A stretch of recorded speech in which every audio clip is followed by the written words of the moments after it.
महिला शिक्षिकेचा प्रताप ऐकून तुम्हालाही धक्का बसेल. नोकरी गुजरातमध्ये, पण 8 वर्षापासून ती अमेरिकेत करते मोज. काय आहे नेमकं प्रकरण ते पाहण्यापूर्वी चॅनलला सबस्क्राईब करायला विसरू नका. गुजरातमधून एक धक्कादायक प्रकार उघडकीस आला आहे. गुजरातमधील एक सरकारी महिला शिक्षिका मागील 8 वर्षापासून अमेरिकेत बसून पगार घेत असल्याची माहिती समोर आली आहे. विद्यार्थ्यांना काही न शिकवता ही महिला शिक्षिका मागील 8 वर्षापासून बक्कळ पगार घेत असल्याचं वास्तव समोर आलं आहे. महिला शिक्षिकेचा प्रताप उघड झाल्यानंतर सोशल मीडियावर संताप व्यक्त करण्यात येत आहे. गुजरातमधील बानसकांठा येथील अंबाजी येथील सरकारी प्राथमिक विद्यालयातील हा धक्कादायक प्रकार आहे. या महिला शिक्षिकेचं नाव भावनाबेन पटेल असल्याचं समोर आलं आहे. मागील 8 वर्षापासून भावनाबेन पटेल या अमेरिकेत राहत आहेत. त्या वर्षातून एकदा भारतात येतात, पगार घेतात आणि पुन्हा अमेरिकेत जातात.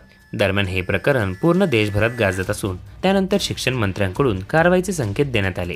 गुजरातचे शिक्षण मंत्री कुबेर डिंडोर म्हणाले की चालू ड्युटीवर असताना विदेशात राहणाऱ्या सर्व शिक्षक आणि कर्मचाऱ्यांचा रिपोर्ट मागवण्यात आला आहे. त्या सर्वांवर योग्य ती कारवाई करण्यात येईल.